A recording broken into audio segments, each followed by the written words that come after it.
Como es habitual a esta hora en Mega Noticias, vámonos a debate con y le doy la bienvenida a Emilio Álvarez y Casa, defensor de derechos humanos y ex senador. También está Clemente Romero Olmedo, abogado y consultor en seguridad, y Natasha Uren, política militante de Morena. Gracias a los tres por estar aquí con nosotros. Mapa político, ¿cómo se encuentra el país? Vaya día, último día de septiembre, termina el sexenio, mañana empieza una historia absolutamente inédita en lo que ha representado la democracia en nuestro país, la primera mujer presidenta. Natasha Uren, vamos a analizar particularmente 3 estados, Guanajuato, Jalisco, Chiapas, los retos que representan para estas nuevas administraciones, pero sí quisiera que habláramos sobre lo que representa la primera mujer presidenta en este país. Adelante, Natasha. Vamos a tener para el tiempo equitativo 1 minuto y medio cada uno. Adelante. Muchísimas gracias por la invitación a ti, a tu auditorio. Un saludo a mis compañeros que se encuentran aquí presentes.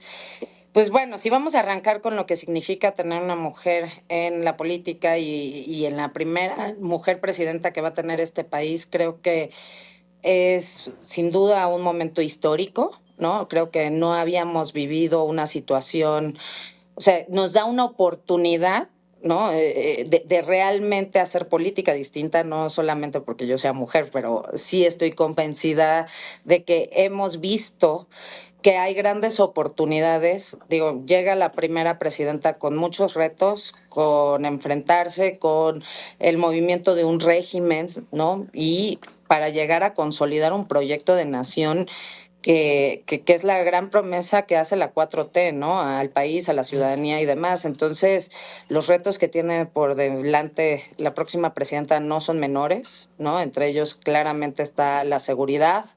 Salieron 10 millones de personas de la pobreza, pero nos siguen faltando muchos y hay que traerlos para adelante, ¿no? O sea, cumplir los objetivos de desarrollo sostenible. Creo que Claudia hará un muy buen trabajo, ¿no? O sea, no tengo la menor duda de que la próxima presidenta está consciente de lo que tiene de frente y qué es lo que tiene que hacer para encaminarnos a ese segundo piso de la transformación. Emilio, muchísimas gracias, Natasha. Emilio Álvarez y Casa, por sí mismo es una nota relevante, histórica, pero bueno, hay mucho contexto. Tu 1 minuto y medio, adelante. Gracias, saludo a Natasha y también a Uriel. Buenas tardes y por supuesto a ti, Gabriel, muchísimas gracias. A Clemente, perdón. Mira, por supuesto es un momento histórico, por supuesto que llegue una mujer es un tema a celebrar, pero yo no puedo dejar de mencionar 3 elementos principales. Llegamos a esta circunstancia después de una elección de Estado. Y se está generando una situación de facto que hay que asumir. La mayoría de la población así lo decidió, pero no es menor la forma en lo que eso se llega, y eso será de suyo un debate permanente en la administración de Claudia Sheinbaum.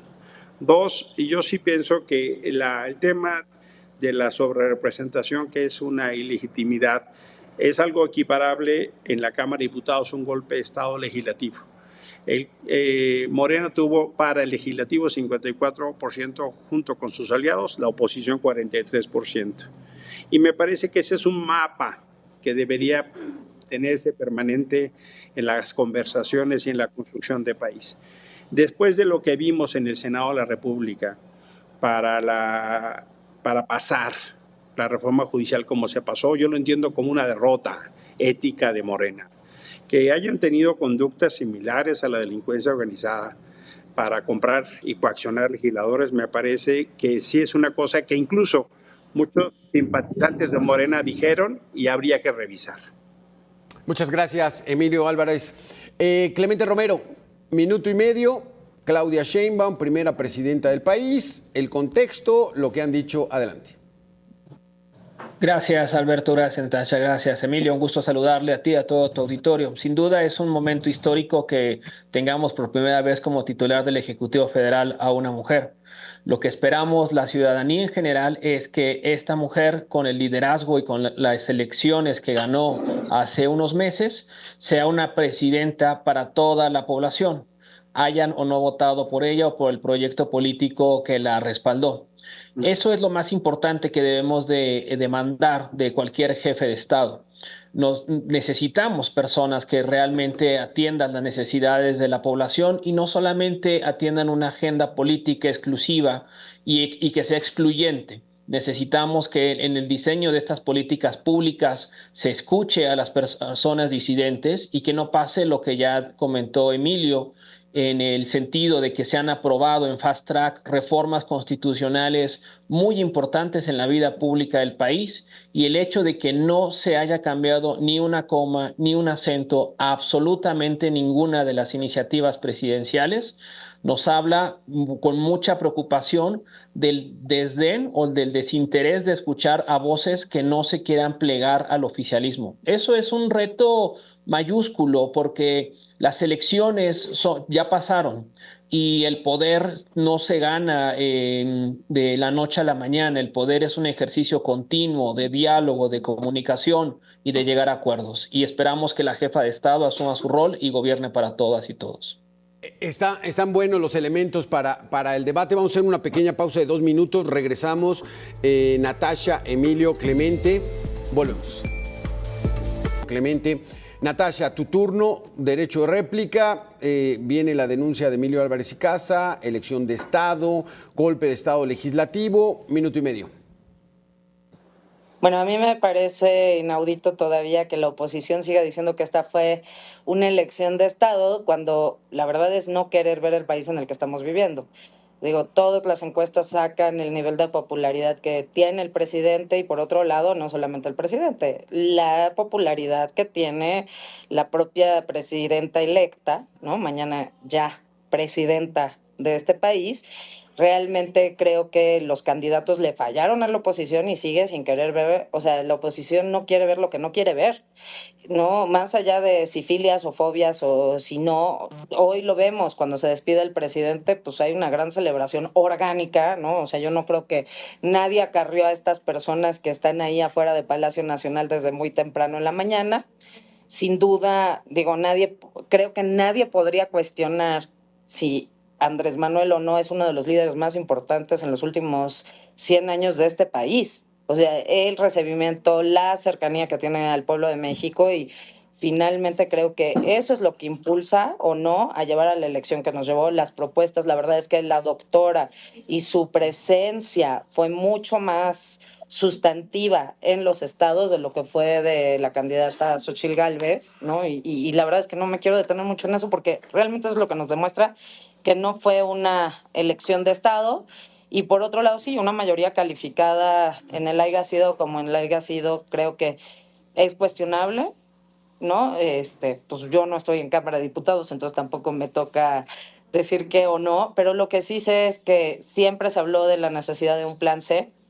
Creo que esa parte pues no se le engañó a nadie, sí. Pero sí creo que la doctora tiene muy claro, porque ya lo mencionó 2 veces. Tiempo, Natasha. Tiempo, Natasha. Se acabó el tiempo. Se acabó el tiempo. Va. Ahorita seguimos contigo. Álvarez, sí, Emilio Álvarez. Emilio Álvarez, pues hay mucha tela. Adelante. Tu respuesta. Gracias, Alberto. Mira, yo no me peleo con la popularidad del presidente. Lo que me peleo es justamente con que no quieran reconocer la pluralidad de país. Ese es el tema. Y si hay gente celebrando, está muy bien.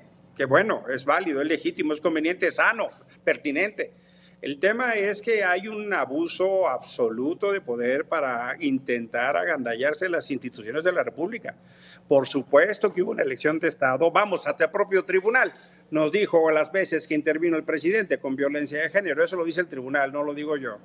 Y también hay un fenómeno notable de temas que no están siendo atendidos, pues porque hay un show, ¿no? Culiacán se cae a pedazos, la evaluación del sexenio, que qué bueno que lo hacemos, porque terminamos con los mayores homicidios de la historia, las mayores desapariciones de la historia, una crisis económica muy importante, y esos son los temas sustantivos de los que tenemos que estar hablando y estar revisando.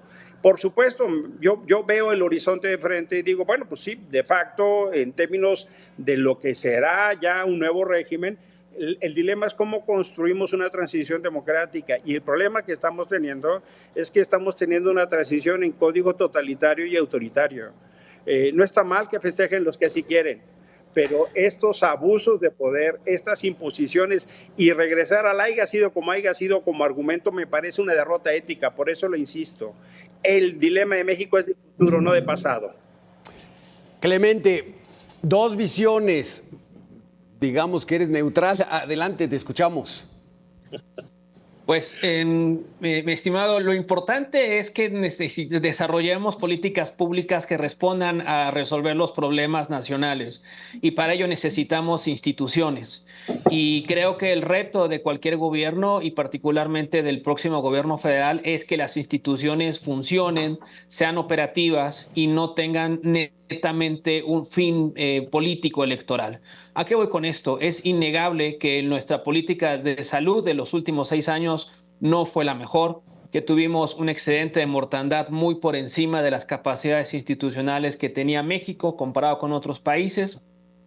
En los temas de violencia no hubo una disminución sustantiva en prácticamente ningún rubro, hubo una disminución marginal en los homicidios respecto a la tendencia de Peña, pero estamos cerrando con una tasa muy alta y con casi 200,000 personas asesinadas en el país, que ojo, no es responsabilidad del Ejecutivo Federal todas las ejecuciones que hay, pero sin duda como jefe de Estado y con la capacidad de articular políticas en los 3 niveles de gobierno, la responsabilidad institucional y política, claro que es muy alta.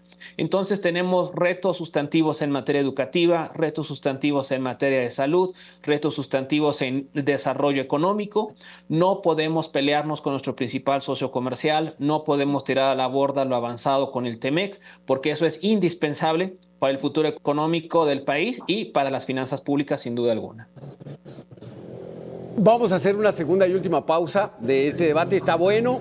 Natasha, vamos sobre esa popularidad, la fuerza que tiene Morena, lo ganado, es el nuevo perfil que quiere ver el país. Volvemos en 2 minutos.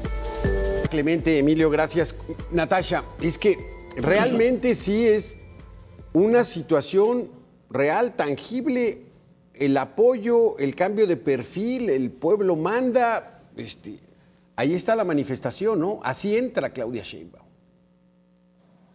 Pues a mí me parece que es muy importante entender una cosa. Los gobiernos de transición, ¿no? Estos que empezaron con Fox y continuaron con Calderón y de ahí al peñanietismo, pues la verdad es que no nos dieron las ofertas que nos prometieron una modernización, nos prometieron un Estado de Derecho, y la verdad es que al final, pues lo que nos tiene el día de hoy, donde nos tiene también como movimiento, como expresión política, ¿no? De lo que es el obradorismo, pues fue una situación de descomposición absoluta del país. Y Andrés nunca les mintió, se los dijo desde el 2007. Al diablo con sus instituciones, las instituciones que crearon tampoco fueron benéficas ni generaron un tema de participación ciudadana. O sea, hay una tendencia en este país a olvidarse, ¿no? De los que menos saben, por así decirlo, y los dejamos rezagados en la cola de lo que viene, y creo que eso ha sido lo que logró la popularidad de Andrés. Ahora, el gran reto para la doctora Claudia Sheinbaum es cómo construye este segundo piso de la transformación, y ella ha sido muy clara. Ella lo dijo en el Congreso de Morena, lo volvió a decir cuando estuvo en el Metropolitan, cuando le dan su constancia, y es, uno, hay que gobernar para todos. También es una mujer científica, es una mujer de números, ¿no? Yo la llamaría un poco una tecnocracia de izquierda, ¿no? Y creo que eso va a ser muy benéfico. O sea, siempre quienes me conocen saben que lo digo bastante. Creo que el trabajo de Andrés Manuel era venir y sacudir a las instituciones, derrumbar las que estaban en pésimo estado para que quien venga en el segundo piso las transforme. Emilio Álvarez y Casas, se sacudieron las instituciones. Estamos ante una nueva construcción. ¿Cómo lo ves? Indudablemente estamos ante un nuevo régimen, pero sí pienso que el fenómeno de no nos dieron lo que prometieron, me parece cierto. El PRI, PAN, PRD quedaron a deber, como Morena queda a deber. Me llama poderosamente la atención como, por ejemplo, esta presunta izquierda ahora defiende la militarización. Nos dijeron justo lo contrario de lo que están haciendo. Tenemos más violencia, tenemos más inseguridad. Ya no hablemos de salud, es un absoluto desastre lo que pasa en salud. Por supuesto, había cosas que cambiar. El problema es esa narrativa vacía que genera una condición de destrucción de las cosas que eventualmente podrían servir. Y una parte importante de eso se hizo con Morena o con el PRD, ese fenómeno de generar contrapesos, de límites. Donde yo veo lo más delicado es justo cómo están destruyendo todos los puentes que utilizaron para llegar al poder, y ahora en el poder crear justamente una lógica de destrucción de todo aquello que permita competencia democrática. Claro que los poderes requieren reformar, claro que hay cosas que cambiar. El problema es que lo están haciendo en código autoritario, y hacerlo en código autoritario es la derrota ética de la izquierda. No solo la militarización, sino otros temas que tendrían que estar generando condición de ejercicio de libertades y derechos.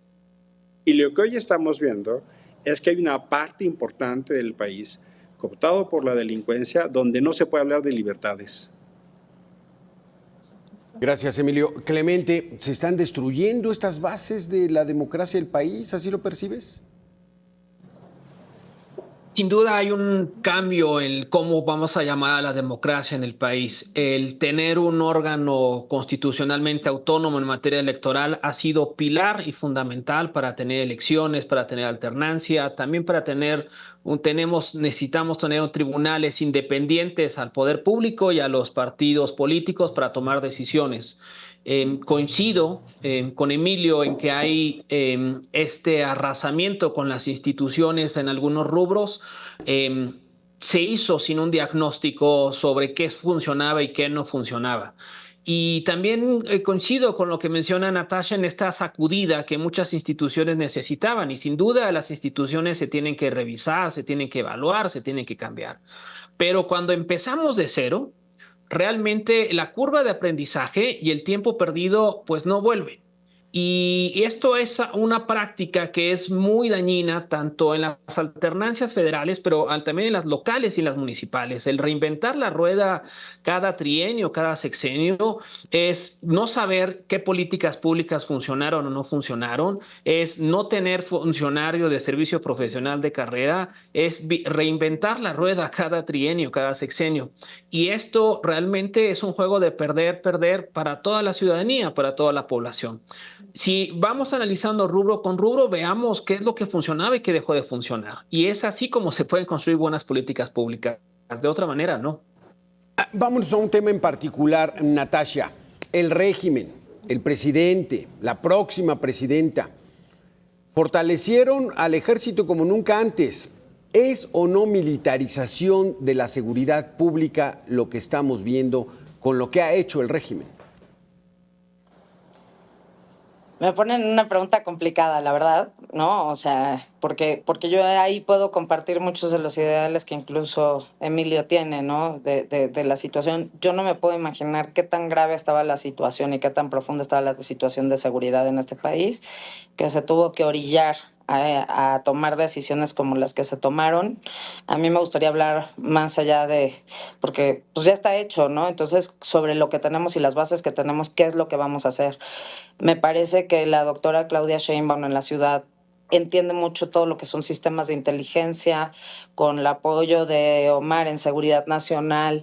Creo que va a poder encaminar a un tema de seguridad nacional mucho más factible, mucho más humanista, mucho más progresista.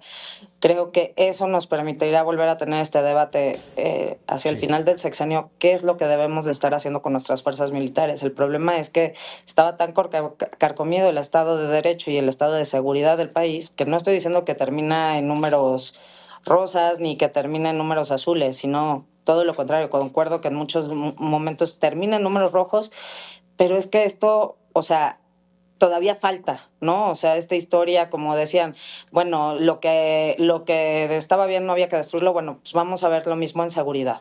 Y creo que ver la data, ver los números, la profesionalización, trabajar a niveles locales va a ser un cambio.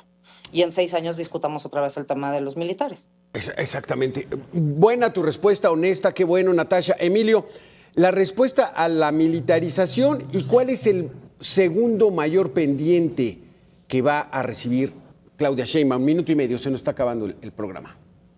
La ruta que habíamos diseñado como país en el 18-19 fue lo que Natasha nos propone hoy. Lo que propusimos hacer es la Guardia Nacional y evaluarla. Y felizmente no lo pudimos hacer. Al día siguiente que aprobamos una Guardia Nacional como institución civil, decidieron militarizarla de facto. Y se acordó que los 5 años evaluábamos, cosa que no pasó. Y más allá de la Guardia Nacional, lo que sí nos está faltando es un pacto de Estado sobre el tema de la seguridad. Por supuesto, sobre las Fuerzas Armadas. ¿Cuándo decidimos como país que las Fuerzas Armadas tengan que tener empresas? Yo honestamente eso no lo veo bien. Que haya una élite empresarial militar me parece peligroso. Hoy esos son los linderos. Y tenemos dilemas de Estado importante, por supuesto, en los temas de salud, por supuesto, en los temas del orden, de la coordinación, de la fiscalización. Por ejemplo, a mí me encantaría que Morena utilizara su fuerza para poder hacer una nueva reforma fiscal. O sea, en realidad lo que tenemos es que hacer una reforma fiscal. No la han querido hacer. Ojalá podamos hacer un nuevo pacto fiscal, porque la verdad de las cosas es que es un pacto bastante chueco. Lo que ha pasado en este sexenio es que los ricos más ricos se hicieron más ricos, multimillonariazos, y las grandes empresas también. Por supuesto, hubo una mejora en salarios y lo reconozco, y eso probablemente es el logro más importante. Y con la participación del sector privado, porque es la que paga la mayoría de los salarios. Pero necesitamos pactos de Estado, no solo acuerdos de gobierno. Clemente, no vayamos con los pendientes que tiene Claudia Sheinbaum. ¿Cuáles son las fortalezas que recibe Claudia Sheinbaum a partir de mañana empezar su sexenio? ¿Qué ves? La fortaleza, sin duda, es el respaldo político electoral que tiene en las cámaras, tanto en el Congreso Federal como en los congresos locales. Tiene mucho poder político e institucional y esperemos que se le deje a la próxima jefe de Estado ejercerlo, pero que en ese ejercicio no haya un ejercicio autoritario como hasta este momento hemos visto, al menos en las reformas constitucionales. A mí sí me parece inaudito que no se quiera escuchar ni una coma ni cambiar ni un acento a las reformas y las iniciativas. La concentración de poder per se, que está en camino y que ya va a tener en el tablero en este momento la próxima jefa de Estado, es un arma de doble filo. Te da la posibilidad de prácticamente reinventar el país, pero a su vez es un riesgo muy alto porque si comete errores en políticas públicas, los errores van a ser costosísimos. ¿Por qué la democracia, no solo en México, sino a nivel internacional, tiene tantos desencantos y particularmente la democracia liberal? Porque estás en un ejercicio de concesiones recíprocas en la que todos los actores tienen que tener algo que ganar y algo que negociar. Cuando tomamos decisiones de manera vertical, como lo hace el ejército, como lo puede hacer la policía, pues puedes tener resultados más rápido. Pero si así ejerces el gobierno, es un arma de doble filo, porque si las cosas salen bien, claro, ganas elecciones, eres popular y querido, pero si las cosas salen mal, no solamente va a perder la presidenta, vamos a perder absolutamente todos en México. Natasha, el fantasma, esa tentación, esa señalización de la oposición de que el presidente no va a irse, sino que se va a mantener. Minuto y medio. Yo la verdad es que no quiero entrar en ese debate porque no sabemos qué va a pasar. O sea, mañana tenemos un cambio de presidencia, tenemos un nuevo momento, entonces no sabemos bien. Dejemos que las cosas arranquen, pero a mí sí me gustaría retomar 2 temas que aquí se concentraron, que es el pacto de Estado y la concentración de poder. O sea, a nosotros se nos voltea, se nos dice, no, toman las mayorías, agandalla, El problema no está solo radicando en nosotros, el problema también está radicando en la oposición. ¿Dónde está esa oposición sensata, coherente, honesta, recta, haciendo propuestas como debe de hacerlas? O sea, a las más mínimas, a mí me duele en el alma, de verdad, que no tengamos una oposición profunda, seria, y no lo digo por ti, Emilio, me queda clarísimo y te he escuchado y hay espacios donde podemos converger y coincidir. Y creo que eso nos llevaría al diálogo. El gran problema no eres tú, el gran problema es dónde está ese PAN. Bueno, ya, o sea, sea, ¿dónde está ese PRI que tiene hoy una discusión sensata? O sea, lo que pasó en Senado no hubiera pasado si no fuera por la oposición, inclusive. Entonces, si realmente quisiéramos que hubiera una participación donde no se sintiera que estamos arrasando o apañando o aplastando, pues la verdad es invitar a la oposición a ser sensatos, no hablar desde el hígado, o sea, ¿no? Y no juzgar todo. Entonces, para mí, más allá de, creo que esa es la ruta. No si se queda Andrés o se va Andrés o, ¿no? O sea, es la ruta, cómo fortalecemos una buena oposición para que todos dialoguemos. Exactamente, muchísimas gracias, Natasha. Se nos acaba el tiempo, Clemente, me vas a tener que disculpar. Últimos 30 segundos, Emilio, y con esto cerramos. Me gusta mucho la idea de Natasha de la sensatez. Y yo creo que tenemos que poner sensatez en todos los lados de la ecuación. Solo digo, hay una regla. Quien más poder tiene, más responsabilidad tiene. Hay cosas de la oposición indefendibles. Estoy totalmente de acuerdo. Eso lo acompaño, sin duda. Pero sí hay una responsabilidad principalísima de quien tiene más poder. Pero sobre todo en la lógica de la congruencia de lo que lucharon y ahora quieren hacer. El parámetro tiene que ser eso, y yo creo que el diálogo es la palabra clave de este juego para la política pública, para la cosa pública, y eso nos está faltando. Sí. Muchísimas gracias, Natasha, Clemente, Emilio. Gracias, un debate honesto, valiente. Así debe ser, y mañana empieza una nueva historia. Gracias a los tres por haber estado con nosotros. Aquí hacemos una pausa y regresamos.